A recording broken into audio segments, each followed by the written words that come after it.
right, good afternoon, everybody. I'd like to call today's very first of 2021 meeting for January 11th, 2021. Call that meeting to order.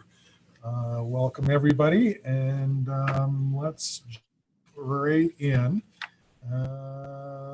Let's ask if we have any added items.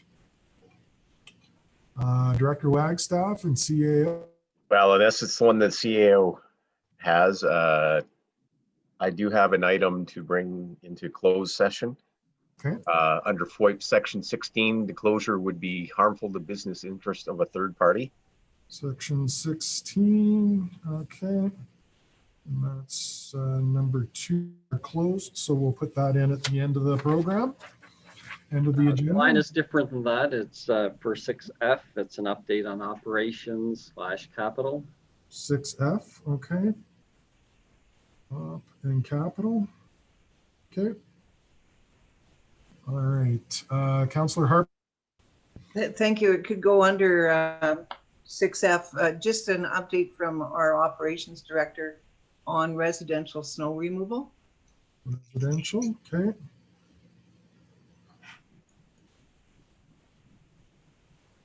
All right. Hey, anybody else? Seeing no more, may I have a motion to adopt agendas? Councillor Blatz. Thank you, Your Worship. I move that we adopt the agenda for Monday, January 11th, 2021, regular and closed council meeting as amended. Excellent, thank you. Questions, comments, concerns? Seeing none, I'll call for a vote. All in favor? And opposed? That motion is carried. All right, let's move right along to the adoption of previous minutes. We have 2 sets. Let's start with the regular council meeting from December 14th.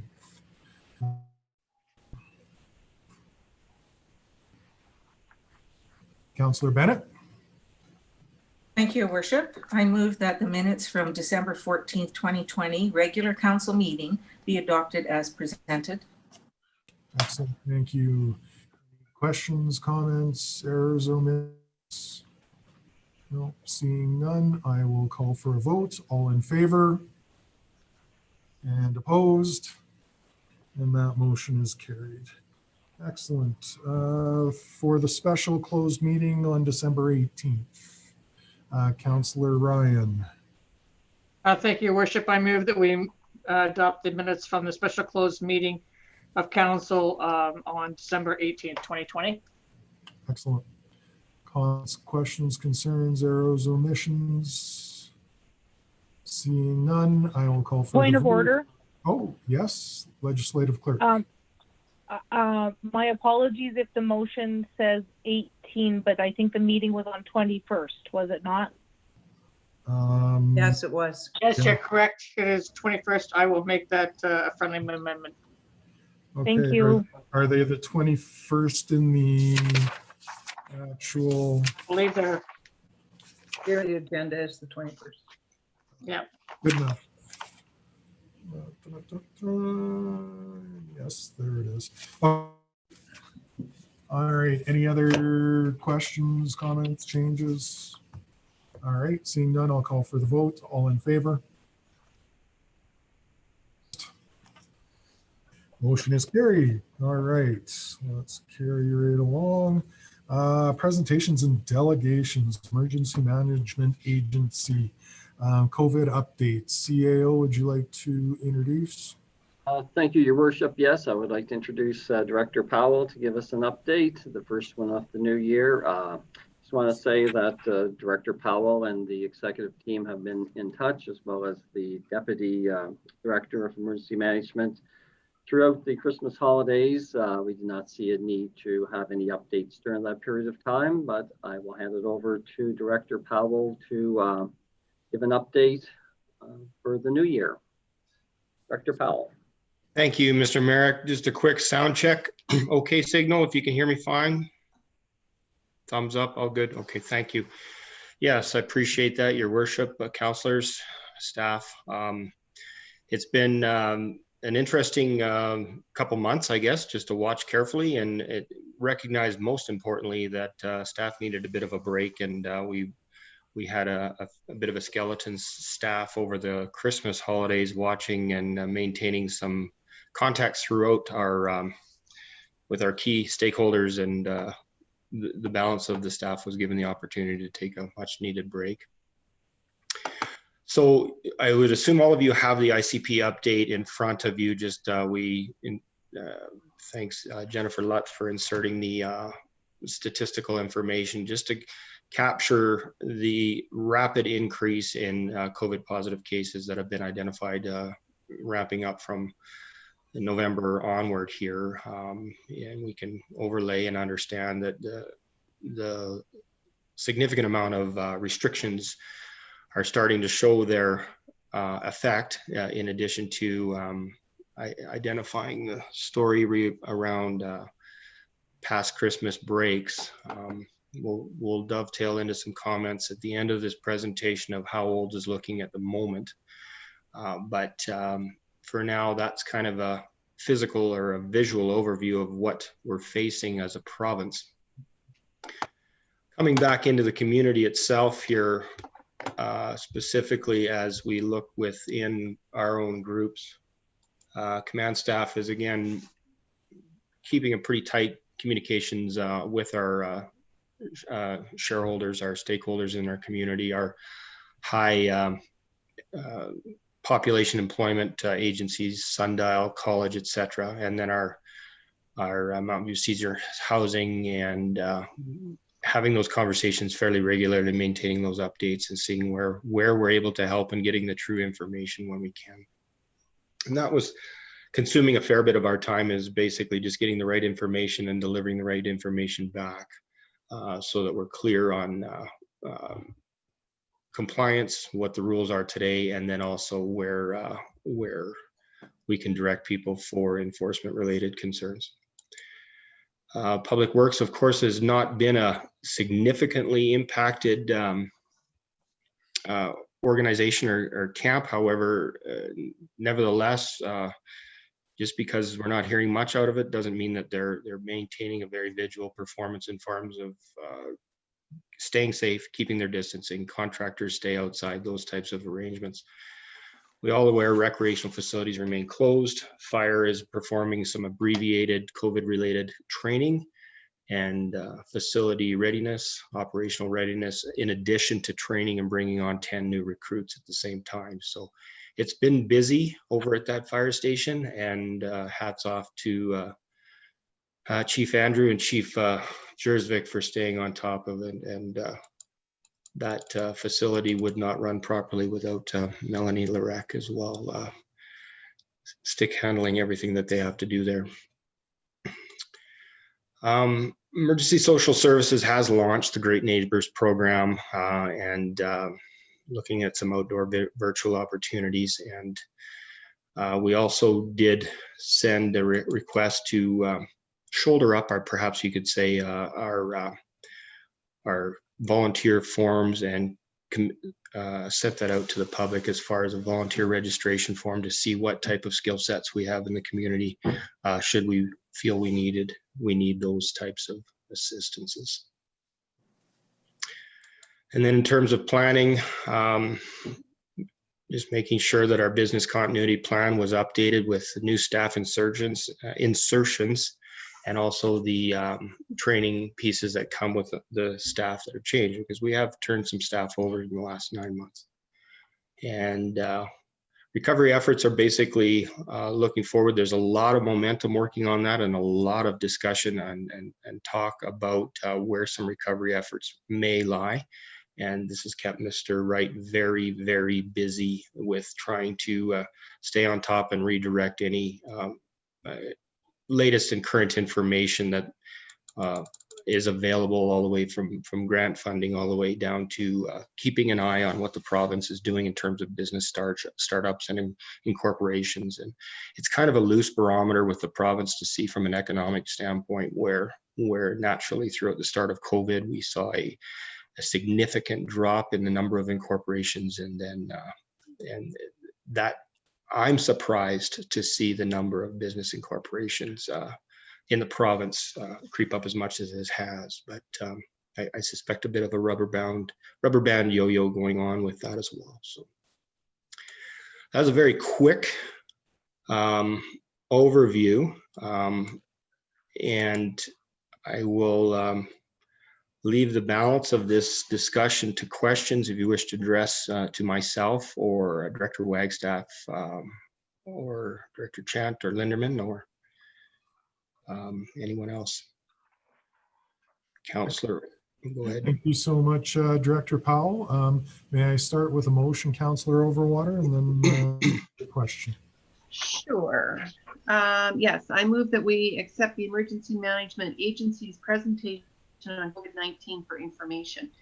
My question is, after reading the Mountain View news there was a business in Innisfail that's going to open up regardless of what the province, the provincial mandate is with businesses. How do we sort of feel that we're going to be able to handle stuff like that? Because I can see businesses doing that, because I don't really think it's the businesses that are appointments only that are increasing the number of cases. So I'm just kind of wondering how we feel that we're going to handle that. Is that still going to be on an educational, or are we going to find these businesses? Because that business in Innisfail, they're fully prepared to, take it as far as what they need to take it. It's a hair salon. I think probably everybody's read that portion of that newspaper. So how do we think we're going to handle that? Because I can see it happening. Okay, so in terms of handling that, that's an enforcement related question related. I'll give that back to Director Wagstaff, which I believe that portfolio may be changing. However, in terms of from a COVID related position, I can assure you that nothing has really changed with regards to the enforcement piece, and the instruction is that this is an Alberta health related question, the complaints are handled at that level, and if there's assistance required, then it comes down to our level. But I'll ask Director Wagstaff to elaborate on that as well. I'll just speak to that for, so I think Director Powell has answered it. We are following the AHS protocols that have been well established, and that's what we've been doing over the course of the past number of months since the new restrictions have kind of come into place. I'm not sure if Director Andrew has anything to add to it, but as I said, we will follow all the protocols that are in place that are well established and make sure that it's addressed accordingly to that. So the enforcement is an enforcement of an AHS rule, basically directive. Director Andrew? Yes, thank you. So yeah, the big premise for us is to communicate through to the public that AHS is still the first point of contact for any COVID related infractions. Questions are coming through about reporting actions of people and non-mask wearers and things like that. And all of this is handled by AHS directly, and then they contact municipal enforcement or the RCMP to assist in the enforcement if it's required. But education is the primary means of their communication that they have right from the get-go. And unless they're not going to receive the benefit of the education and getting compliance that way, then it doesn't get stepped up. So hopefully that's where it'll stay. Thank you, Director Andrew. Sorry, Councillor Harper, I believe, was next. Thank you very much, Your Worship, through you to Director Powell. In reference to the information provided about COVID cases, just a suggestion for your next report, it would be really nice to be able to see the active cases in our Olds area as determined by Alberta Health Services. I know our population is only around the 10,000 or less, but they've used Olds area is 12,000. I'm not sure where that area actually includes. So it'd be really nice to know how our cases are actually going, because a lot of our citizens don't have that ability to go through all of that rigmarole I'm going to use to go through those interactive maps that they provide to see the numbers change up and down, as well as where the outbreaks are. Is it my understanding that there is a current outbreak at Sundown, for example? Thank you, Councillor Harper. I appreciate that. And thank you for reminding me, because I have a footnote in to provide that piece of information. We look at that every day. And right now, Olds is sitting at 39 active cases. In terms of number of cases per 100,000, that's not a very, very good statistic to have. And so we're genuinely concerned. We're alarmed by that number. And so in addition to be alarmed by that, we've reached out to Alberta Health and say, is there a specific demographic that we're aware of that speaks backwards that we could aid in some communication with? And we're working on some of those pieces as we speak.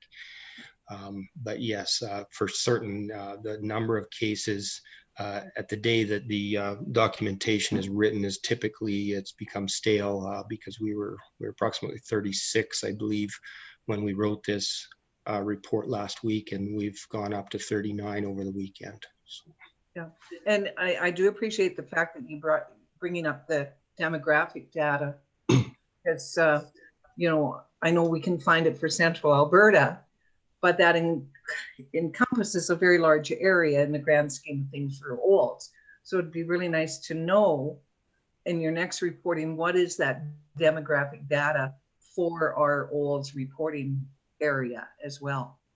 And you're right, we need to reach out to that demographic that's seen that active cases to try to continue to do education. Yes, absolutely. And in answer to your next question, your other question regarding Sundial, we are aware of an outbreak in that location as well. So they're dealing with it. We've maintained communication with that large stakeholder in the community since spring, and their incident command post is up and running as well, dealing with those. So we will endeavor to assist with them whatever we can, and we're working on strategies to try and improve, help them have that number go in the other direction, that's for sure. Thank you very much, Director Powell. Anybody else with a question? Councillor Ryan. We'll come back, Councillor Harper. Thank you, Your Worship. Actually, I thought I saw Councillor Thompson's hand up earlier before mine. Okay, Councillor Thompson. Thank you, Your Worship. My question was actually answered, so I withdraw. Very good. Okay, thank you very much then. I do have a question with regards to the planning and Mr. Wright's task force. I was wondering if the task force is still together, working, meeting up, and I had heard about another community doing this already, and I just didn't know if we were exploring it, but it was in that same area with the task force, if they had thought about looking at waiving the development permit fees. I was listening to some commentary on the radio with regards to the community doing that as a way of stimulating the economy and getting generating some more new business in town, and I'm not sure if that's something that they've looked at or not. Maybe perhaps Mr. Mayor could respond to that. Yeah, I will speak to the task force. No, I don't believe we have reactivated the task force. We do have the secretariat in place, which has members from the Chamber of Commerce and the Olds Institute as there, as well as staff from the town of Olds, which Mr. Wright is the chair of that committee. So we're on top of the issues, and as Director Powell has indicated, it has been very active to get information out to the business community on a number of fronts. So I think we're in good shape in regards to that. It's an ongoing situation, and as Director Powell indicated, we were monitoring the situation over the Christmas break, so to speak. So if there's a need for further action. In regards to building development permits, certainly we can bring certain items back. We have been very proactive in the town of Olds in regards to providing a reopening grant in 2020, including having utility deferrals and delaying our tax agreement and payments when it's due at the end of August last year. And as you know, in the budget, we did have a discussion on this and basically have waived the fee for business licenses for 2021 for the businesses that reside in the town of Olds. If there's a will, I'd like to do some research on what that potential would be for the cost. It would be a budgetary cost to basically waive other fees, so to speak. Considering your comment, we can also obviously do some looking into this and possibly bring a proposal back to council for their consideration, just recalling that we basically have completed our budget and that was not one of the items that we had basically highlighted as an initiative. Yes, I agree. We didn't have it as part of our budget, but I thought I should bring that forward because I did hear it on radio during the holiday break from another community, and I thought it was an interesting idea, something we could look at. Certainly would like to find out what the cost would be to our budget and see, maybe just have a discussion at some point. Anyway, thank you so much. Appreciate it. Yeah, and just to say that it was much easier to get a definitive budgetary item in regards to business licenses because we have a pretty good understanding of what the number of businesses are.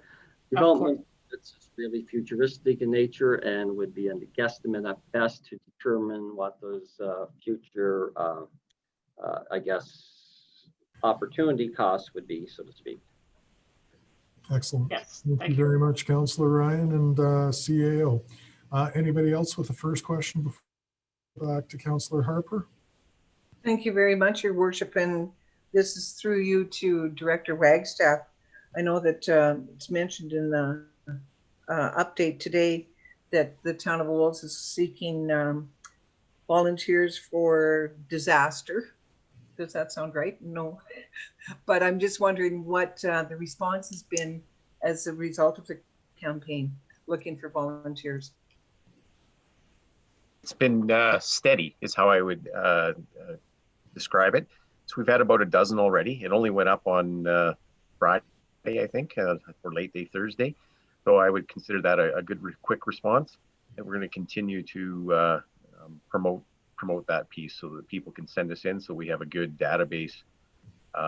Again, more specific, but it's a very good way for us to be able to reach out and find some.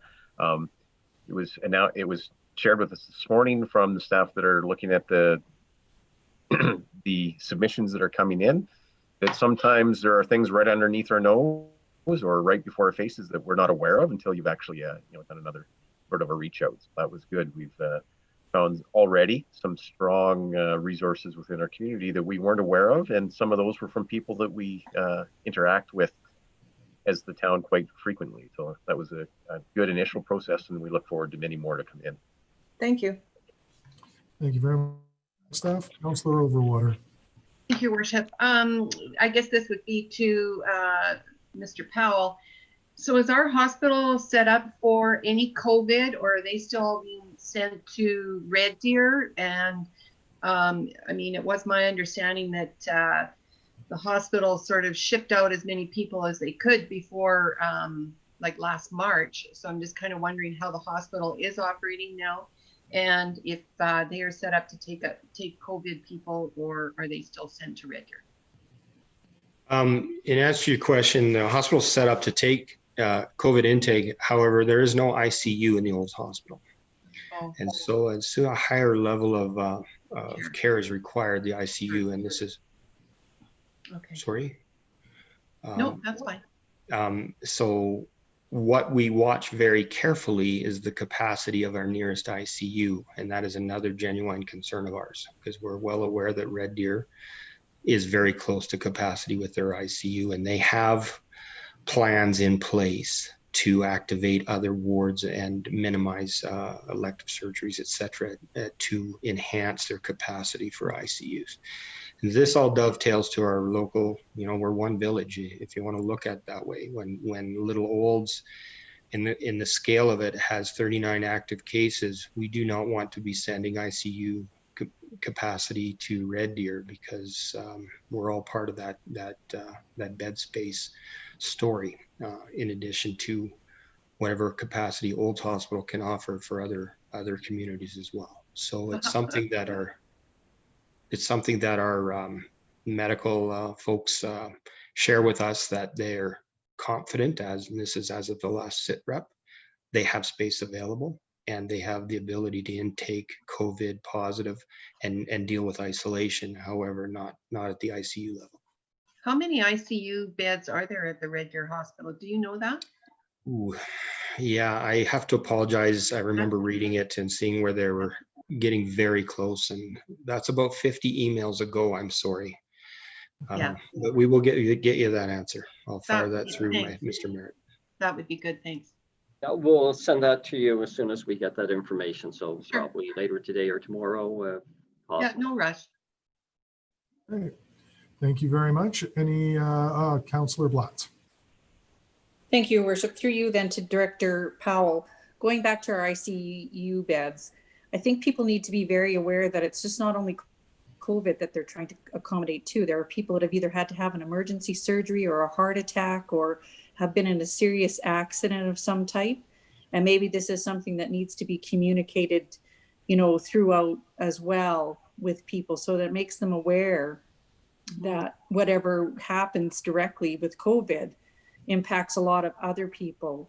And I don't know that people are really aware of really the domino type of effect that this does have. And I think that needs to be part of our education piece as well. Mm-hmm. No, that's a very good point. And I know Dr. Dina Hinshaw was really emphasizing on that piece throughout the fall, and perhaps it does need to be delivered at this local level, because it is a local level concern that is genuinely concerned when we hear of Red Deer meeting that capacity. Excellent. Councillor Thompson. Just to comment, Your Worship, I do believe there was actually a press release this morning from the Red Deer Hospital, and they have moved from one ICU unit to adding extra capacity, because they had, I believe it was quoted as 25 people in ICU, 22 were COVID related, and that exceeded the single ward capacity. Perfect. All right. Any further questions, comments, concerns? Seeing no motion on the table, so I'll call for the vote. All in favor? And opposed? That motion is carried. All right. Thank you very much, Director Powell. We look forward to your next report at our next regular council meeting, and thank you for this one. Thank you, Your Worship. If I could just provide one quick closeout, I want to extend to the entire emergency management team for doing such a spectacular job. There's a number of names in here that out of your community group there, Town of Olds, that are doing some amazing work off the corner of their desk, in addition to doing their regular jobs. And thank them. I thank them so much, and they need to be recognized for certain. That they make us look good. Everything's dialed in and quite clean. The last sit rep I missed, they were in and out in 19 minutes. And I was very, very impressed with having that piece of information in there. So excellent. Yeah. Yes, and thank you to your entire group. You guys have done phenomenal work, and it's not been lost on the Alberta government as well. We continue to get those very positive from the powers that be there, and you guys are leading the pack, and we appreciate all the work that you do. Thank you. Councillor Over, put your hand up. I did have a question. I should have asked it before we closed off. It's just, so we've had some violations and we've had some verbal warnings. When do we, I guess, even our provincial politicians couldn't follow the rules over Christmas. So, with the education there, like, when do we actually put our foot down and say, okay, you know what? The education has been out there since March of last year. So when do we stop saying, okay, you guys, you know what? We're going to start fining you if we find you in group gatherings and such like that. I'm going to direct that question to Director Andrew to give that process in place. I'll speak to it first and then Director Andrew can supplement it. I think education is going to be ongoing no matter what. People may be violating for the first time and they're not quite aware of everything. It is complicated, especially when you get mixed messages or seeing different types of violations. Our job is to educate the public to prevent this from happening. Where there are repeat offenses or offenders, then basically there'll be fines issued and such. But I think education should be the first and foremost. Therefore, as a continuum, I don't think education will ever drop off as being the first primary way we are going to address COVID. But where people are not wanting to be educated any further, they believe they have all the information, but still violate, I think then the secondary enforcement comes in where fines and other remedies are basically looked at. But with that, I'll ask Director Andrew to speak if he wishes to. Yes, thank you. I echo that sentiment that education is always primary. And again, our municipal enforcement staff, as well as the RCMP, both look at situations, and where education is going to achieve the result that they want, they're happy to go there. The big thing, unfortunately, with the social media, there's lots of stories that are floating around where people have heard that somebody was fined $10,000 for a gathering, and that catches fire and spreads through the community. And so there's lots of dispelling those types of rumors, and that does damage in itself. So very rarely do situations occur where more than education is required, and so that's the positive outlook. Excellent. Thank you very much, Director Andrew. All righty, so that should that'll put to bed our COVID update for today. So we'll move along in the agenda to business or unfinished business. Councillor Ryan. Thank you, Your Worship. I just wanted to add into the minutes. This is arising from our last meeting in our reports from councillors. I had put in my report about having only one COVID case. At the time, there was only one. Actually, the funny thing was, well, not funny, but just immediately after that meeting, I'd received information from our CAO at Mountain View Seniors Housing that there were actually 5 cases in total. Throughout the time that we were in the outbreak, we only had those 5 cases. They were tested multiple times during the last 3-4 weeks. I just want to report that January 8th, we received clearance for the outbreak to be concluded. So right at the moment, we have received official clearance from the Alberta Communicable Disease Control that the COVID-19 outbreak at Mountain View Lodge in Olds has been declared over. So I just wanted to put that in the minutes just to follow up on that report that I had made. Excellent. Thank you so much, Councillor.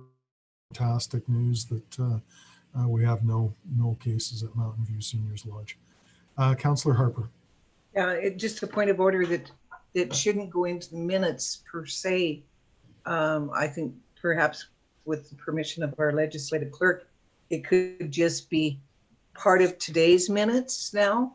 That's what I meant, Councillor Harper. Because it should not be adjusted to our minutes because the minutes were correct as you reported. Yes, no, I wasn't asking for it to be adjusting our last minutes. I was asking for it to be in the minutes for today. Yeah. Okay. As unfinished, sort of as an unfinished business from our minutes. Yeah. Okay. Perfect. Thank you. Thank you. Excellent. Any other unfinished or coming up minutes? All right, seeing none, we'll move along to 5, bylaws, 5A. Bylaw 2021-3, establishment of a council committee for broadband investment. And I'll introduce this. I had some direction from council late in 2020 to talk with our legal department and come up with a council committee for broadband investment here in the town of Olds, and with some diligent work with our team and others, we have come together and put together a proposed bylaw that we'll introduce here today. And I think it's in the agenda package laid out fairly well. So I will move right along to first reading and read as such. So Councillor Bennett, would you like to make that motion? Thank you, Your Worship. I move that first reading be given to the Council Broadband Investment Committee Bylaw 2021-03 as presented. Thank you very much, Councillor Bennett. Comments, concerns? Councillor Harper. Just a note is there's a suggested recommendation under term. So they're asking us to choose one or the other. Mm-hmm. So as part of that, is that correct, Ms. CAO Mayor? That is correct, and that should go after the first reading, and the second Okay. reading is really the time to debate the bylaw, so to speak. Okay. As any bylaw should be debated in the second reading. The first is just to see if it meets the test of a municipal bylaw. Thank you. Councillor Thompson. Yes, Your Worship. It appears that the bylaw has been predicated to disqualify me from participation on this committee from the outset. Can you tell me why the bias? Well, actually, Councillor Thompson, it's been our experience. The team, council, and myself have seen you. I don't even know how to probably, but play loose and fast with confidential information in the past with regards to this issue. So we felt that a council of the remainder of the town of Olds, and you've been sanctioned, so we've taken this along the lines of the sanctioning. So we've struck this committee to ensure that all confidential information remains as such. Yes, Councillor Thompson. So is this an additional sanction on top of a previous sanction? No, this is just the committee to take care of this business. All right, any other questions, comments? All right, I'm sorry, my screen is moved, so I have councillors in different spots, so I'm just trying to make sure that I've captured everybody's there. So we do have a motion on the table for first reading, and I'll call for the vote on that. All in favor? And opposed? All right, motion is carried. So if I make a motion for second reading, please. Councillor Blutz. Thank you, Your Worship. I move that second reading be given to the Council Broadband Investment Committee Bylaw 2021-03 as presented. Thank you very much. All right, Councillor Harper, would you like to chime in as you had your hand up first in the first reading? It's a suggestion. Yep. I believe that it would be appropriate to have the wording for item 10 be that administration shall bring forward this bylaw for review by, and I would suggest a particular date prior to the next organizational meeting. So would you like to propose a? I would say I would suggest that the wording be administration shall bring forward this bylaw for review prior to September 30th, 2021. Perfect.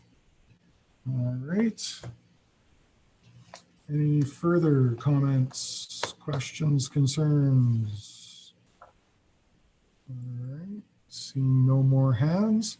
I guess that's all the debate we'll have on this particular one. And we have a date. Councillor Sorry, Thompson has his hand up. Councillor Thompson. And your worship, as noted, I did vote against this. If this could be formally recognized, I appreciate that. Absolutely. We can certainly denote that Thank you. you have been objective. You need to make a Councillor- motion. Pardon? Councillor Harper first and then. Then I would suggest that Councillor Thompson say that he would like a recorded vote Yes. officially for the So session. we should have a motion for that first as well. Is that correct, legislative clerk? Marcy?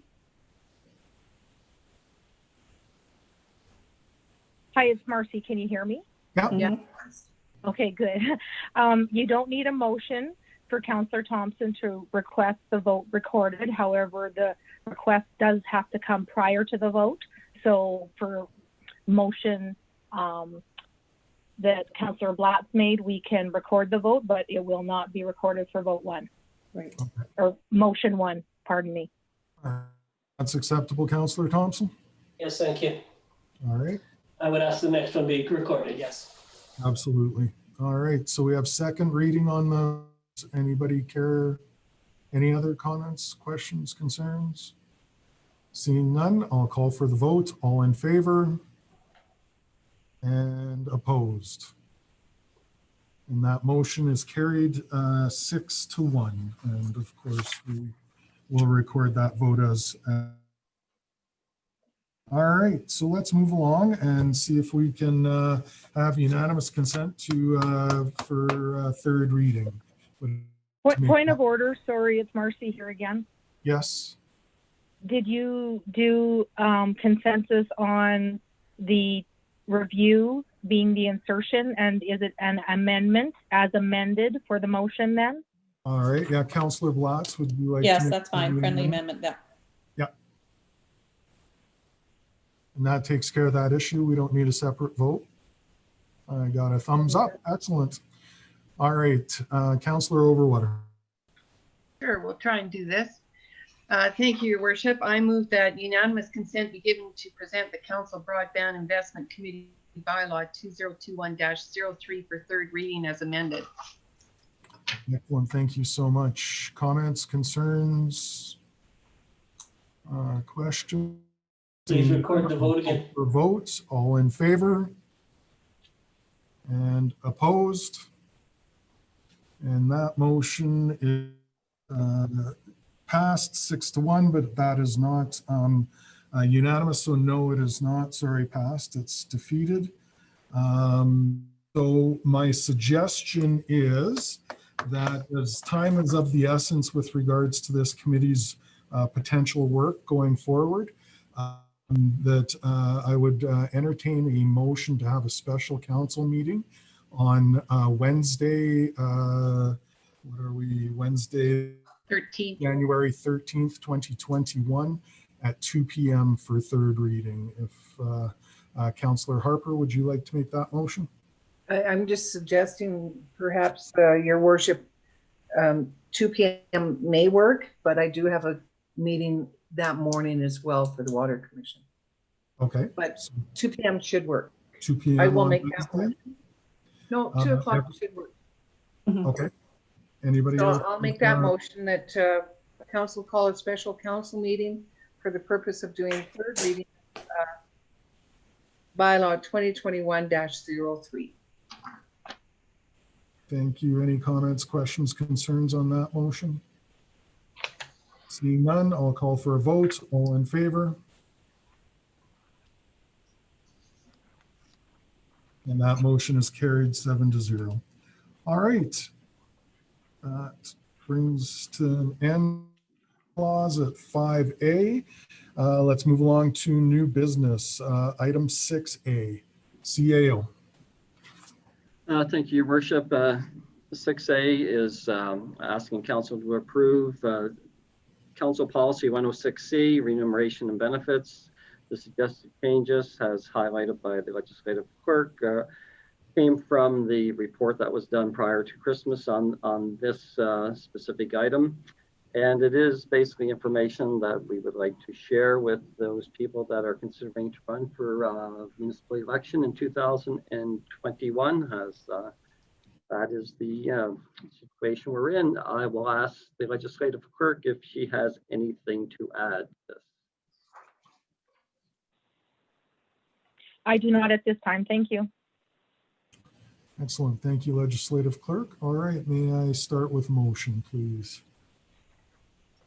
Oh, Councillor Sure. Black. Thank you, Your Worship. I move that council approve council policy 106C, remuneration and benefits as presented.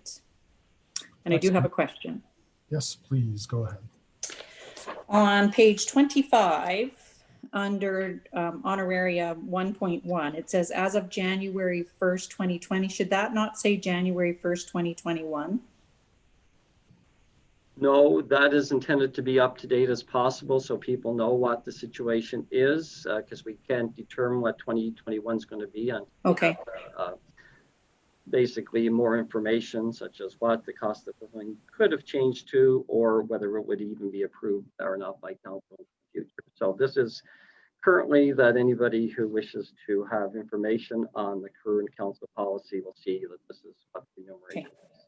Thank you for that clarification, Excellent. Mr. Merritt. Yeah, thank you. Any other questions? Yes, Mr. Thompson.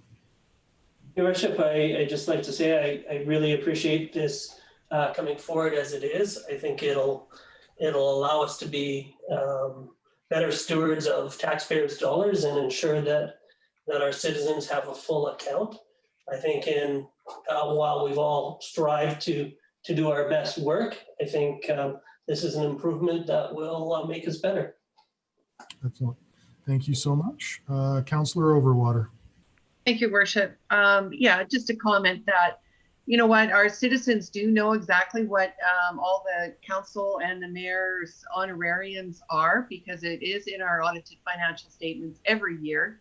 The only difference now, it will be posted quarterly on the website, and anytime a resident wants to know what any of the honorarium or any expenses that the council or councillors or the mayor have, it's obviously very readily available to them to have that information for them. So I think we have been very open to providing that information to the residents. Thank you. Much, Councillor Overwater. Any other questions, comments, concerns? Councillor Ryan. I just want to say I agree with Councillor Overwater. We've always been transparent when it's come to how much we've been paid. Anybody who's ever asked me, I've been straightforward and honest and transparent, and I think every single other councillor has been so. And this just provides a more quarterly presentation of the amount of money that we receive, and that's the only real change in this, except for the fact that we've asked the committee to ensure that they do interview the council when they do have their deliberations in the future. So thank you very much. That's it. All righty, Councillor Blatz. Yes, Your Worship, thank you. I also concur that we have been very transparent, and I just want to make a note on point 2.4. This was a practice that we were doing. We didn't have the policy in place, but we were bringing forward any amounts that if we did go over our budget that we were aware of that wasn't in our learning plan, it did come forward to council, and we did approve it at a council level. That's been a common practice we have had. Yeah. It's just now in writing. So going forward, the new council will then know that that's there, and they will be able to have that as well. All right, thank you. Councillor Bennett. Thank you, Your Worship. I too agree, and we have always been transparent, and there was nothing hidden about our expenses. And it, as Councillor Blatt says, it just was added now to policy. We were following proper protocol throughout. Thank you. Excellent. All righty, looks like So we do have a motion on the table. I'll call for a vote. All in favor? And opposed? That motion is carried. All right, let's move right along to item 6B, CAO. Yes, thank you, Your Worship. This is in relationship to asking council to dissolve the Mountain View Summer Games Legacy Foundation. This foundation was set up after the 1983 Alberta Summer Games, where there was a surplus. It did basically have some intended purposes, but for the last 9 years, I believe, there has been no money taken out of this. And a number of municipalities in the Mountain View area have already started the process of basically getting a resolution of council to dissolve this fund and to basically divvy up the funds according to the bylaw that was established back when this legacy fund was created.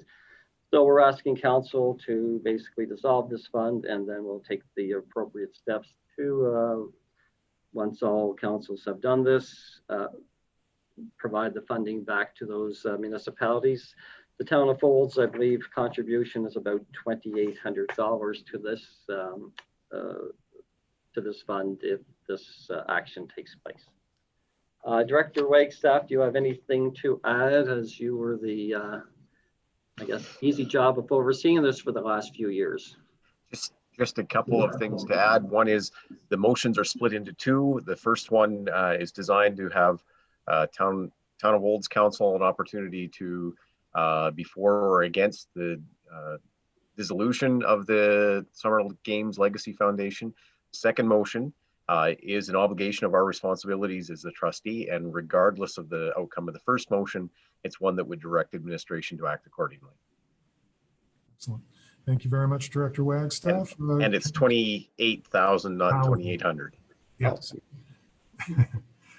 All right, Councillor Overwater, would you like to make the first motion? And then if you have a question after that. Yes, thank you, Worship. Yes, I move that council support the Mountain View County's request to dissolve the Mountain View Summer Games Legacy Foundation. And my question is, with the 28,000 now, what do we plan on doing with that? Is that in here? I don't recall seeing what exactly we're going to do with the 28,000. Like, are we going to put? Well, I'll speak to that. My intent is the money will either go into the. I didn't finish asking the question. Oh, I thought you did. My apology. No, that I just wanted to know, like, is this going to go into, elite sports people? No, basically it wasn't being used for a number of years. Anything that's not used for a 4-year period, and this was 9-year period, has become redundant and should basically be rethought and dealt with.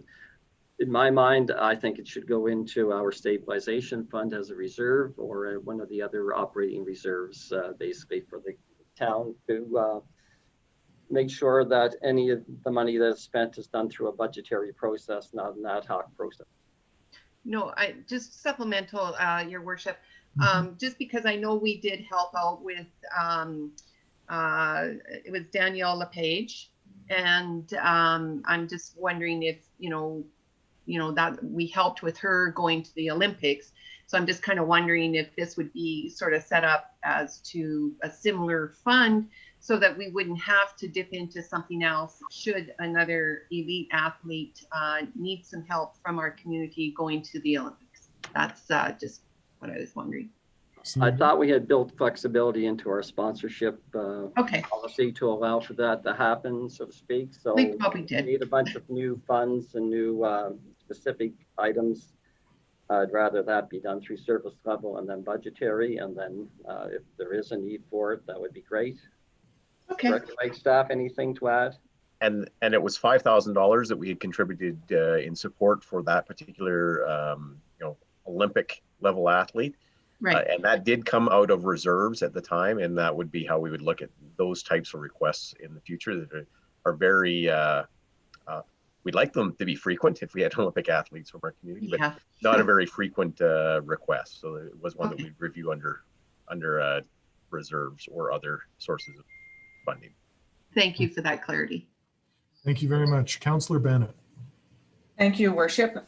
Considering that it's $28,000, is there something in that, near that amount that could be added to Rotary Park come springtime? That would be, I think, a very good gesture to put it into something if we could for that amount. I don't know what we could get for that amount, but I would like to get information back on that if we could. Well, I think it would be good if we did that through a service level, and then if there was a will to do that, then basically either have a budget adjustment or bring it to the next budget. I think that's the right process to follow for funds that come back to the town. Hey, I'm fine with that. Excellent. All right, so I have Councillor Harper, then Thompson. I was just going to suggest that that it be just placed in a reserve fund and not make snap decisions on doing all kinds of stuff. And I agree with our CAO about going through service level for this kind of money. Yeah, excellent. Councillor Thompson, then we'll look and come back to Councillor Bennett after. So I would concur with Councillor Harper and the CAO, but also just want to remind everyone that in the reading material, the Mountain View Summer Games Legacy Foundation also provided funding for elite artists. So with sports and arts, and just so we don't lose track of that.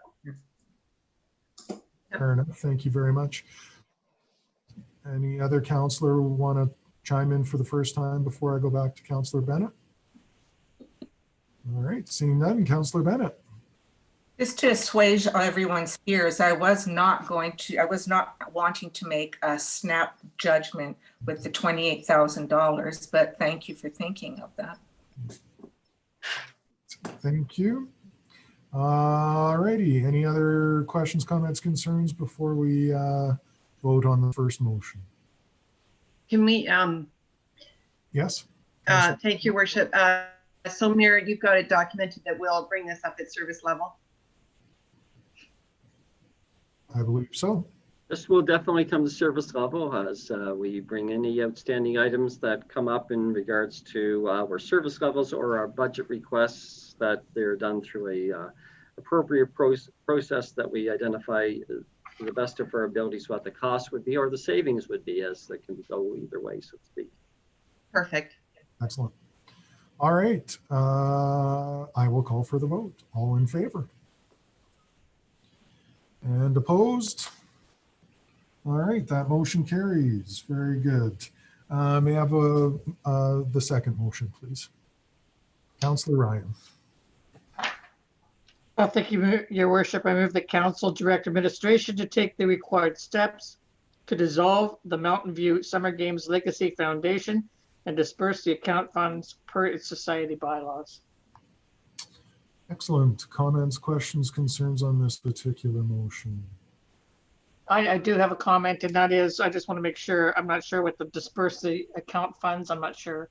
Is that, are we talking about dispersing it to all the communities? Is that what we're doing? That is correct. It would be dispersed based on the bylaw. This is funds that we don't have in the town. It's basically held in the bank as for all these communities. And so I will ask Director Linderman to get those funds and basically disperse if other communities basically want to do this. But this is not part of our reserve fund at this point in time. Perfect, thank you. All right. Further comments, questions, concerns? All right, seeing none, I'll call for the vote. All in favor? And opposed? All right, that motion carries as well. All righty. So that brings us down to the Oldman River Region GIS.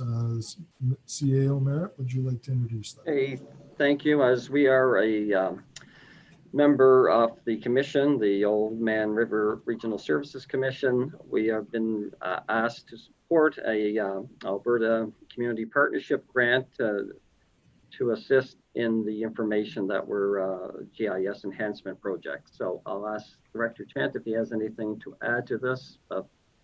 This would be a good thing to support. as we would be able to use this as a group of communities to support this project. Thank you through the chair. Yeah, this item here is to help fly over and get us out ortho photos updated on a regular basis. If we look at the last ortho photo we have was 2018. It might not sound that long ago, but by the time we get to 2021, there's a lot of changes when you look at like the Rotary Athletic Park and what's developed in the Southeast Industrial Area and things like that. That definitely this is a tool that planning and development, we use this on a daily basis, and through engineering for pipe works and things like that, they're used on a regular basis. So it's very well worthwhile cause, and if we are successful in the grant dollars, we're able to have that done and updated on the province's dime instead of each municipality's. Excellent. Thank you very much, Director Chad. May I start with a motion, please? Blatz. Thank you, Your Worship. Is this one big motion or are these two motions? Two motions. I think there's two there. Okay. Okay, so I move that council authorizes the town of Olds to participate in an application for the 2021 Old Man River Region GIS Enhancement Project submitted by the town of Fort Macleod under the intermunicipal collaboration component Alberta Community Partnership Grant. Further. Excellent. Comments, concerns? I have a question. Yes, Councillor Harper. Thank you very much. Just a question. If the Old Man River Regional Services Commission does not receive the grant, will all the communities still participate in this project? And what will the cost to the town of Olds be? So through the chair, if this does not go through, then there would be I guess another letter from Old Man River coming back to each community to see if they want to continue with this project. And if all participating members were agreeing to pay for it on their own, we're looking at approximately $5,500 each municipality to do this flight. Again, it's economy of scale. If everybody's in, it's a lot cheaper than if we wanted to do it on our own. Thank you. Thank you so much. Any further questions, comments? All right, seeing no hands, we have a motion on the table. I'll call for the vote. All in favor? And opposed? All right, that motion carries. May I have the second motion, please? Council. I don't know who. Sorry, I didn't hear. Councillor Harper, sorry. Sorry. I move that the town of Olds participant agrees to abide by the terms of the conditional grant agreement governing the purpose and use of the grant funds. Excellent. Comments, questions, concerns? None. I will call for a vote. All in favor? And opposed? All right, that motion is carried as well. Thank you so much. Move along to item 7D, council meeting COVID restrictions, CAO. In December, we asked council to move back towards having our meetings via Zoom and by electronic means, as well as our authorities, boards, committees, and commissions meetings. As you have heard in the update from Director Powell, the situation in COVID hasn't changed to the betterment, but if anything, it's gotten worse with regards to the number of active cases in the town. This is an ongoing health concern, and we believe by hosting these meetings, both components of meetings, the council meetings, and the authorities, boards, committees, and commissions, we are better off and we'll be able to stay away from COVID to the best of our abilities. So we're asking for us to continue this, and we did say we would revisit this at the January 11th meeting, so that's why it's back on the agenda. All righty, may I start with a motion, please? Councillor Overwater. Thank you, Worship.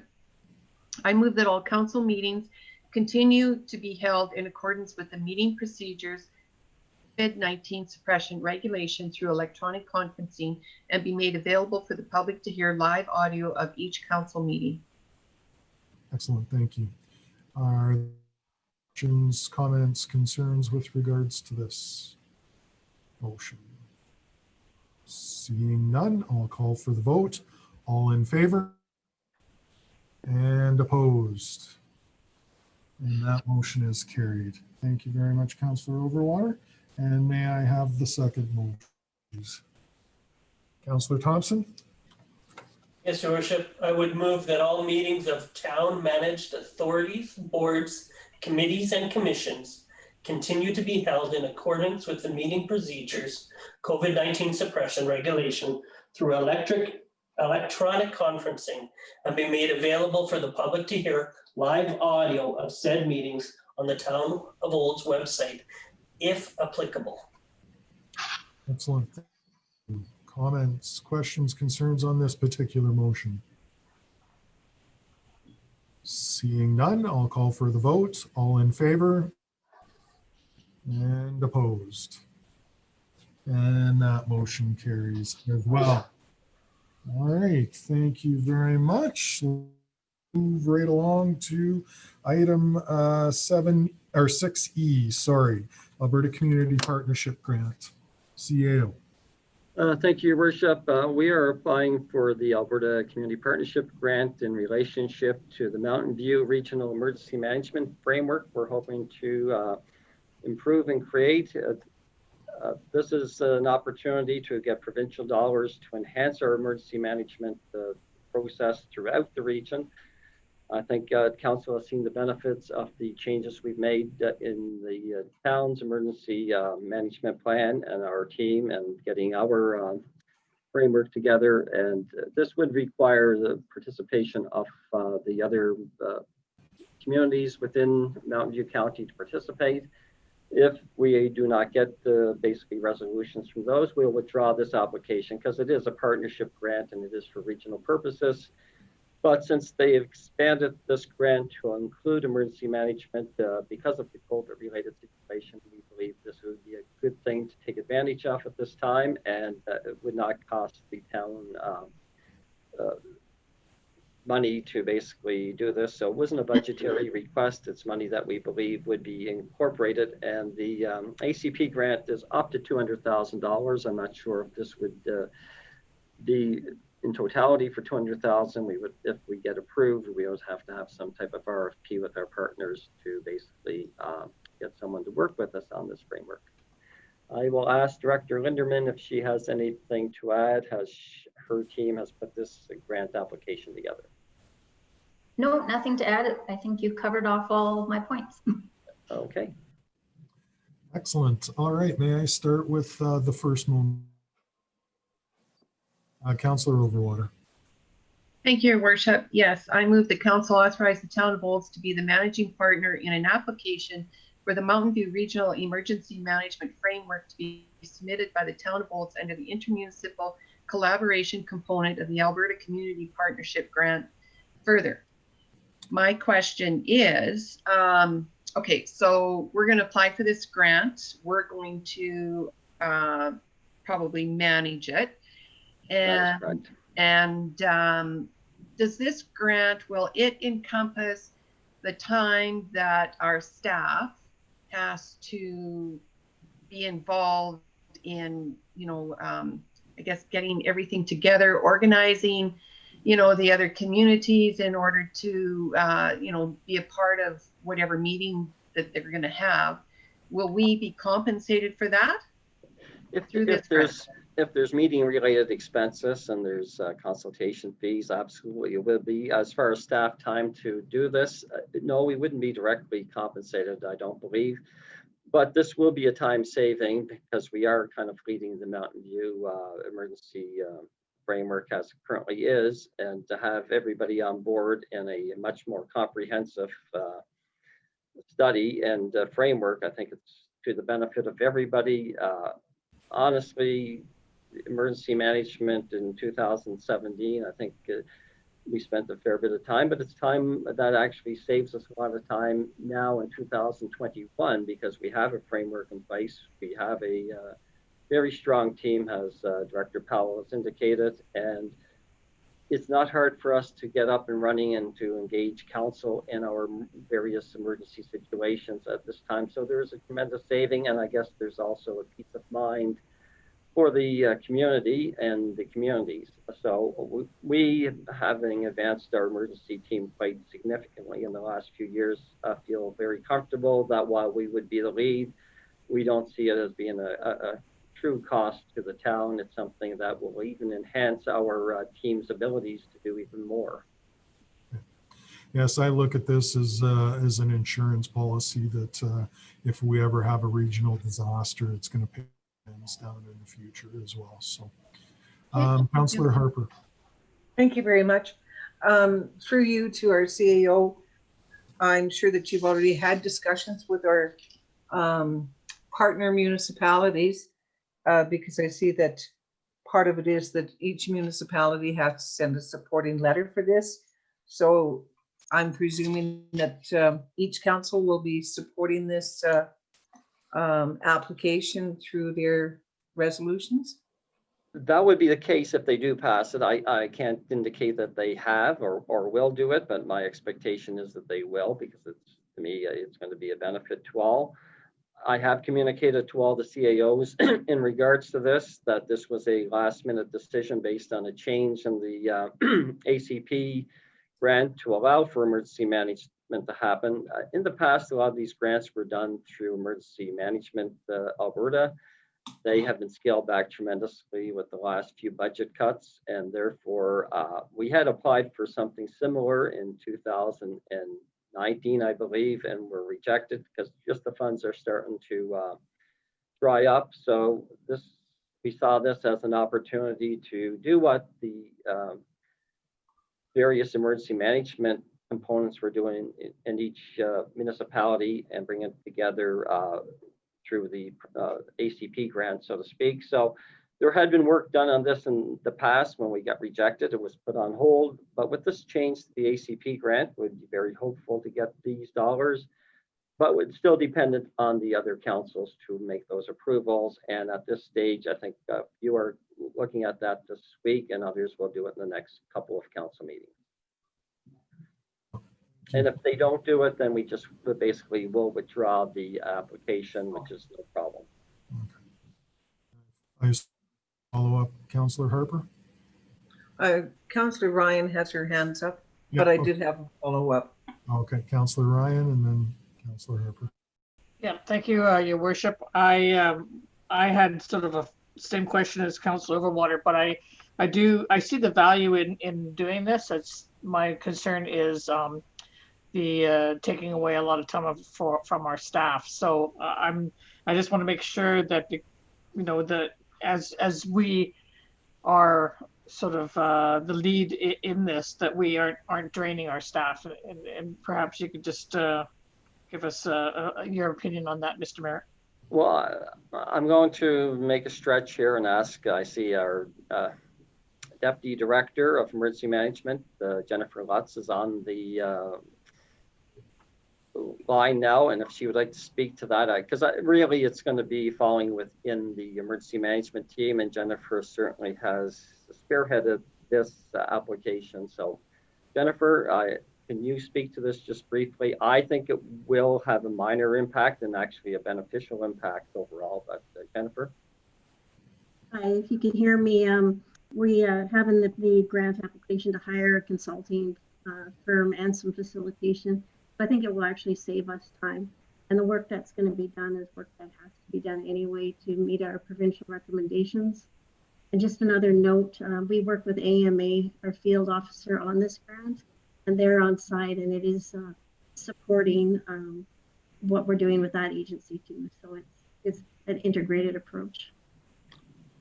Thanks very much, Jennifer. Excellent point. Excellent. Thank you so much. That's good points. Thank you.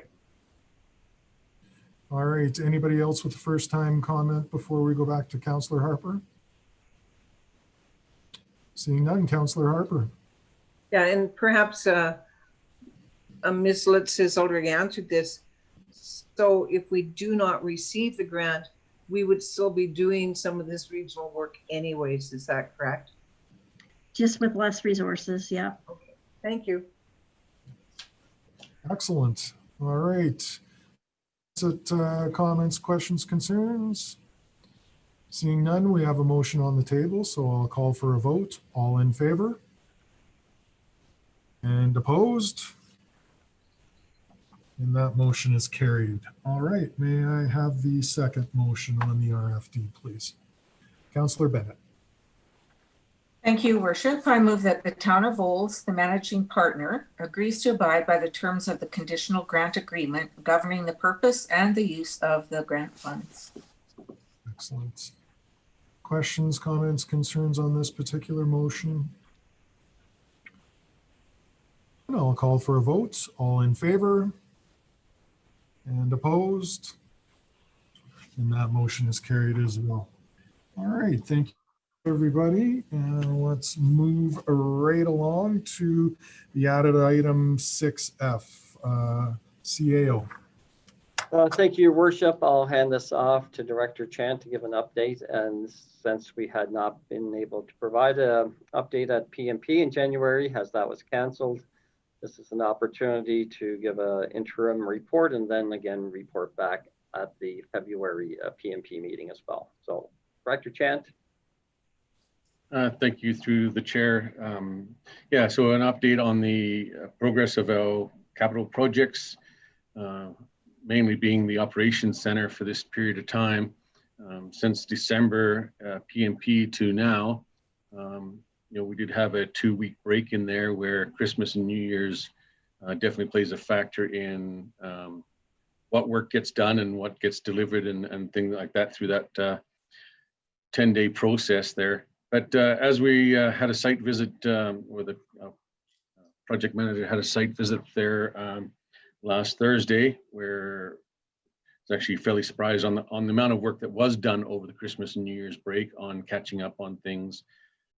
Being the administration area, a lot of work takes place in that administration area with everything from, you know, the HVAC system to sprinkler systems and drywall, incredible amount of drywall that needs to get put in there for not only the walls, but for fire separation and stuff like that on the ceilings as well in that aspect. So we're still on track. There is, I think I did a report in December of one of the delays of a piece of equipment that would be here on the first week of March.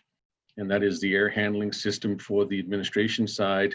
And that was delayed partly because of manufacturing was there. And the other big portion on that was the company that provides these did have a COVID outbreak and was shut down for a little bit of time. So that is to date, that is the only COVID related slowdown that we've experienced. The contractor themselves has fairly stringent protocols in place for all of the subcontractors that are working on site right now for COVID rules and how they can keep each their sub trades continue to work and mitigate those risks. So at this point, as far as we've been told, is that they're still on target to be basically handing the keys over the early part of March. They're still showing end of February for substantial completion of the main building. But with that air handling unit, it'll be a week or two into March. But overall, that it's still going along well, and as budget's going along too, is we're on track with that as well. There will be, yeah, go ahead. Sorry. Yeah, Director Chant, the project manager will be here for the February PMP update. February 1st, PMP will be a gentleman by, I believe it's Greg Sentis from MPE Engineering. They are our project manager for this project, and they will be able to give a brief overview at the February PMP. Well, thank you very much. Councillor Blatz, would you like to make a motion to accept for information? Yes, I move that we accept the operation update report for information as of today's date, I guess is what you'd like, correct? Excellent. And a question.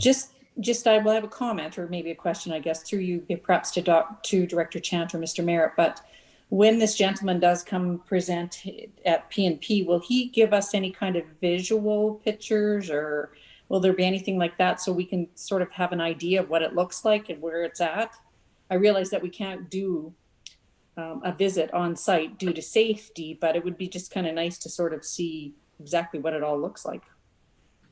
So the direction that he had been given to this date up until today's meeting was a verbal update, being Zoom and stuff. But if you, each week they do provide us with some pictures of where they're at. It's, I guess from our standpoint on the construction piece, we know where everything lines up when there's little bits of pieces of pictures of, a close up of a washroom and stuff like that. Is maybe it might not make sense to the general public, but for us it does. So their construction pitches are not that broad that there'd be for like general public would sort of, oh, okay, we see that, but we can get definitely some overview, shots of the overall admin piece of just, what that looks like. If council wishes, that's okay. It's just a suggestion. Yeah, I think it makes sense, actually. Why not have visuals? It wouldn't be to the nth degree, but there can be some internal, external pictures that will be shared to give you a good overview of what it looks like and what is not quite complete at this point in time. Yeah, Thank you. I'd appreciate that. That's in the agenda package for the PNP meeting, and the public can see them as well. Yeah, all the ductwork on the ceiling, council may not think that those are very exciting to see a bunch of ductwork and some sprinkler lines. Fire chief might get some more value out of the sprinkler system in there, but we kind of can know what's going on. Excellent. Thank you so much. Anyone else with a question, comment, concern? All right, seeing Director Chant also has to do an update on, I think, the snow removal process that Councillor Harper had asked for a quick update on. All right. Okay, I wasn't too sure if that was two separate items or if we were going to package it all in one. I think we can package it all in one. Okay, going from building to snow. Okay, or building in the snow. Yes. Okay, so just as a update that was asked for by council was where we're at with snow clearing or snow removal within the town of Olds, based on December 22nd evening snowfall that we had. Well timed that just right before the Christmas break that we get the a major snowfall for the year, and which was welcomed by many, I'm sure, and not by others. But so as of today, no, I'll even have it as of by the end of the day tomorrow, we'll have completed all of the town of Olds. This will also include going down Highway 27 and removing that windrow that's up against the sidewalk as well, from basically 2A all the way down to 57th Avenue. So that'll be incorporated into tomorrow morning's snow removal. So so that's where we stand, is that whatever they don't get done today will be all completed tomorrow, and that'll get us through one end of town to the other based on that. So I'm not too sure what else you'd like to know on that. I can't give you any dollar figures yet to date on that. That would be, as year end comes in, we'd be able to give you what come up to, basically the end of December, but we'd need to know what hours are and how many days that cost, for council update. So maybe I'll give that maybe a little bit in February at PNP, if you like, because there's a bit of a cost estimate of what this storm did cost us on return in terms of going from one end of town to the other. Excellent. Thank you very much, Director Chant. Yeah, we seem to be losing your voice once in a while, Your Worship. I believe Councillor Blatz has the motion already, so we'll leave that. I have a total of 3 questions. So I'll ask my first one. With the first one. Okay, so my very first one is, how does the operations department determined what quadrant of the town is first to be done of the residential areas, the green routes? So of the green routes, we I guess we just go in basically on a circle. We haven't really determined like whether this side of town is done first than the other side of town. It is based on we don't have a system, I guess, so to speak, on is East Olds first this time or last next time. It's just they seem to go in a circle, and probably the piece on that one is the amount of trucks that we need. Is we need less trucks to do the west side of town than when we come to the east side of town, just because there's it might not seem a big distance when you're talking 2 miles, but when you're talking one extra truck or 2 extra trucks, that can make a difference. But in saying that, to answer your question, Councillor Harper, we don't have a lottery system or a because we went into the north end of town this time, that we start and go around like we do in our street sweeping or our snow blading.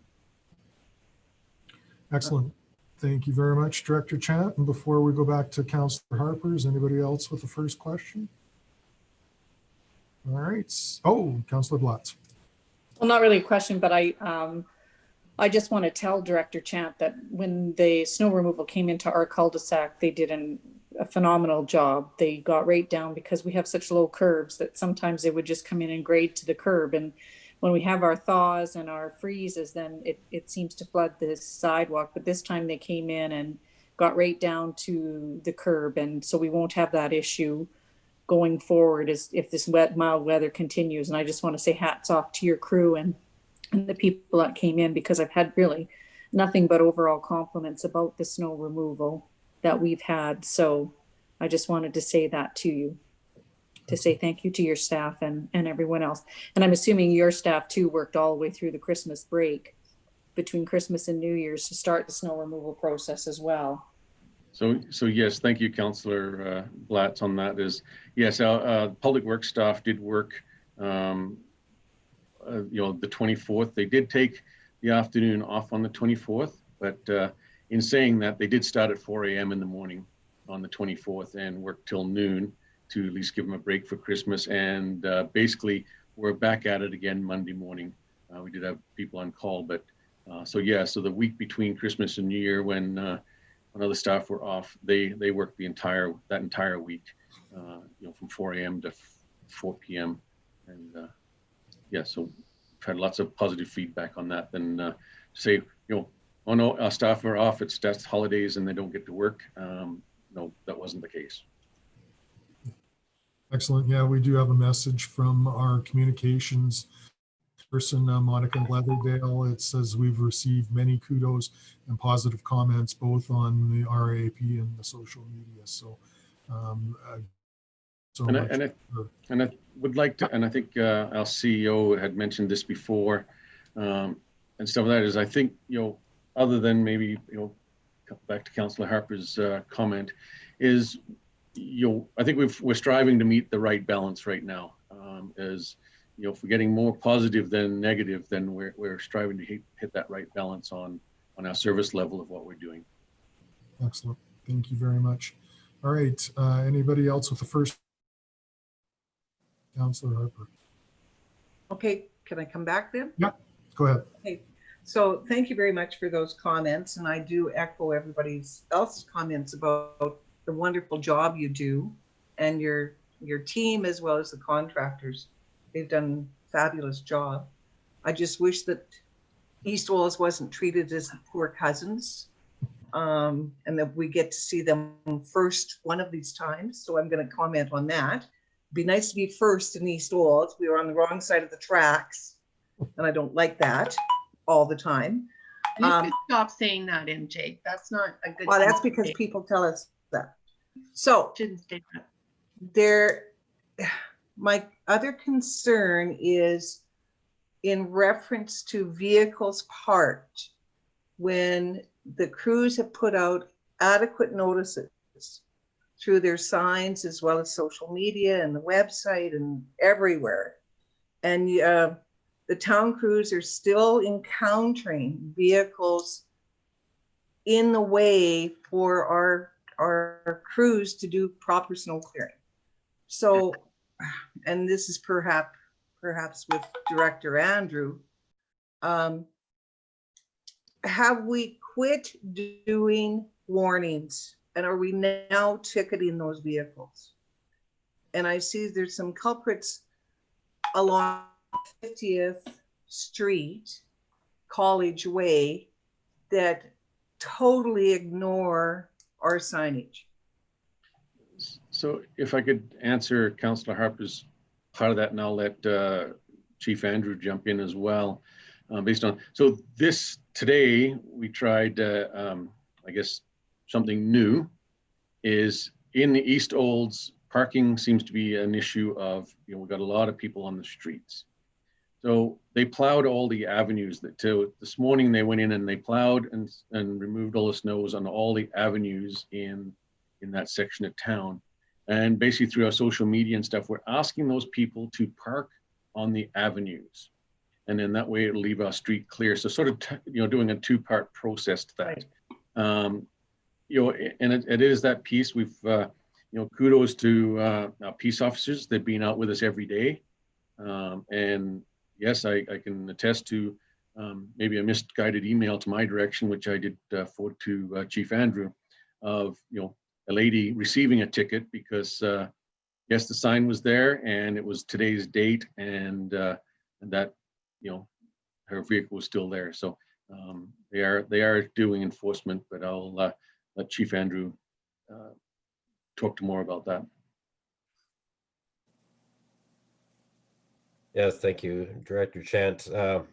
Just in brief conversation with our officers that yes, they have been issuing violation tickets for vehicles that have not been removed given the timing of the snow clearing signs.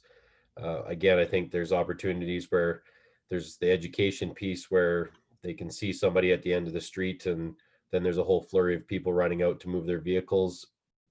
And other than that, I think that, yeah, if it's hindering the operation, then they are managed the same as everybody else would be and issued the violation. Thank you. All right. And again, last chance for anybody's first comment. Number 3 from Councillor Harper. All right, Councillor Harper. No, I'm all done. Oh, that's it? Okay. That's it. Good. Thank you. All right. Yes, Director Chant. No, and I just want to as a closing maybe comment on that is that our 502 admin procedure for snow clearing under residential, this storm fit within that criteria. If we go back to, the snow will be dealt with if one of the following happens, if the roads become, impassable or depth of snow or 20 centimeters or greater of snowfall. So we met that figure. So if, council was getting questions of why did we go into residential streets with this last snowfall, is we did hit that trigger to deem us necessary to go in. No matter what the final number was, centimeters wise, it was apparent that many closes, especially and streets, were difficult to pass for certain vehicles. If you didn't have a 4x4 with good winter tires, it was certainly tough to get around in the town. Director Wagstaff. And I just want to reinforce what Director Andrew has indicated.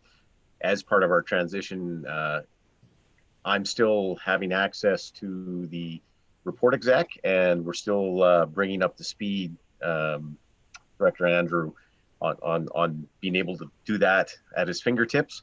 So I just pulled up, and there are a number of warnings, and just at a quick glance, at least a half dozen violations that were written with regards to snow removal and vehicles on the street. So there's been both warnings and tickets issued depending upon what those circumstances were behind them. So just to reinforce what Director Andrew had indicated to council. Excellent. Thank you very much. All right, we have a motion on the table. Unless there's any further comments, I'll call for the vote. And all in favor? And opposed? All right, that motion is carried. Thank you much, everybody. And next on our list is number 7, reports from councils, boards, and committees. Typically, we do this at the end of the month, so unless there's any objection, gloss over that. Quarterly financial statements number 8, of course, don't apply today as well. So let's move along to number 9A, correspondence and information. CAO. Okay, thank you, Your Worship. 2 pieces of correspondence. One is the city of Cold Lake sent a resolution from their council to the Alberta government urging them to use the Government of Canada's COVID alert application. And that's basically explained in their message from their mayor. Secondly, is an update in regards to the Red Deer River Municipal Users Group. Those are the 2 pieces of correspondence that we had received over since the last council meeting. And those were in your agenda pack review beforehand. So if I could start with a motion. Councillor Bennett. Thank you, Worship. I move that the correspondence and information report ending January 11th, 2021 be received for information. Excellent. Any comments, questions regarding that motion? Councillor Ryan. Thank you, Your Worship. I was just wondering on the Cold Lake letter, were they looking at trying to get any kind of response from other communities to back them up on this? Or are they looking at raising this with AMA, or I can see there's a resolution here that they're going to send along, but that's all it seemed they were indicating, is that they had already passed a resolution and they wanted to share it with AUMA and all the municipalities to indicate what they were requesting. Okay. It did not appear that they were asking for us to do a resolution for them, but that's always open. And before that, I would certainly want to speak to our Director of Emergency Operations in regard to it, because we work closely with the AMA in the province in regards to our response, and this is more in their bailiwick than it is the towns. Yes, of course. Thank you. Excellent. Councillor Harper. That's just what I was going to suggest, that perhaps we have our Director of Emergency Response actually look further into the 2 apps, and to see we should be supporting this same motion in the future. I will pass that on to our emergency management team. I know in the past the province has indicated that there's a difference and they would like to maintain theirs based on their tracing protocols, but again, I think it's wise to pass this on to our team. Excellent. Thank you so much. Anybody else with before I go back to Councillor Ryan? All right, Councillor Ryan. Thank you, Your Worship. Yes, that's what I was hoping that we could do, because I have had a couple of people talk to me about this, just in general conversations that I've had, and there seems to be a bit of confusion between these 2 different apps, and it'd be nice if we would all get on the same page. Absolutely. All righty. One chance for a comment, question, or concern before I call for the vote. Seeing none, I'll do just that. All in favor? And all right, that motion is carried. All righty, that brings us to our closed items. We have 2 closed session. I'll just read our COVID protocol way of handling this. And during our closed session, the meeting attendees have 2 options to continue participating in the virtual council meeting. Number 1, you may click on Leave the Meeting button and leave the meeting. Watch our Town of Olds website and Facebook pages for live update as to when council will return. Administration will post when the meeting will resume and reconvene, and the meeting attendees will be able to rejoin the virtual meeting at that time. Or number two, you can stay online in the virtual meeting platform. We'll have the administration move all meeting attendees into the waiting room. And council, when council has finished its closed session, we will return and meeting attendees will be moved from the waiting room back into the general meeting platform when it's time to resume the meeting in an open session.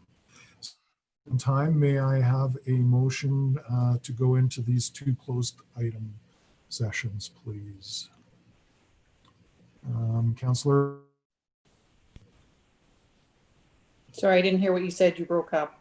Sorry, Councillor Blatz, if you could give us a motion to go closed session. Okay, I move that we go into closed sessions under section FOIP section 25 and FOIP section 16, was it? Yes. Director Wagstaff? Okay. Excellent, thank you. Questions, comments, concerns? Yes, Councillor Harper. Yeah, I'm not sure about the other the other closed session, but for section 25, I would like to ensure that our CAO and emergency management director, Chief Andrew, as well as our director of corporate services, Sheena Linderman, be part of that closed session. Okay.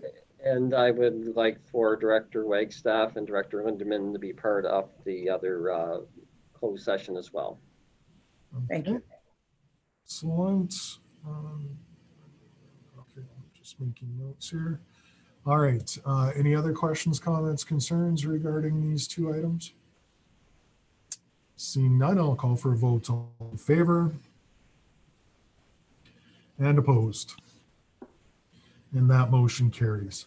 Thank you so much, everybody. And we'll be going into our session and we will let you know when we'll be back to regular session.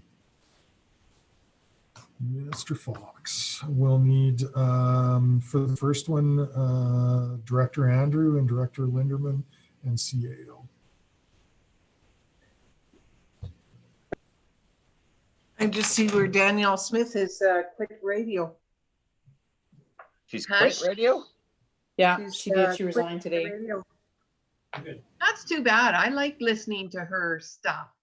So is she going independent like Ryan Jesperson, or is she doing something else, I wonder? All right, I'll call the meeting back to order. We do have a couple of Verizon reports. Who would like to go first?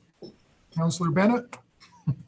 Thank you, Worship. I move to accept the ICC report for information. Excellent. Any comments, questions, concerns? I should check and make sure I've got a 1, 2, 3. Everybody's spread across. Okay, all councillors are here. Good. Questions, comments? Seeing none, I'll call for a vote. All in favor? And opposed? That motion is carried. All right. Councillor Blatz. Thank you, Your Worship. I move that council direct administration to act as discussed. Excellent. And comments, questions, concerns regarding that motion? Seeing none, I'll call for a vote. All in favor? And opposed? And that motion is carried as well. All right. I believe that brings us to adjournment. Councillor Overwater got her hand as far as I could see. Yep. And all in favor? And the meeting is adjourned. Thank you so much. Michael, you'll send out a meeting request for Wednesday? For Wednesday, absolutely. Yep. Okay, good. All right. Okay, bye everyone.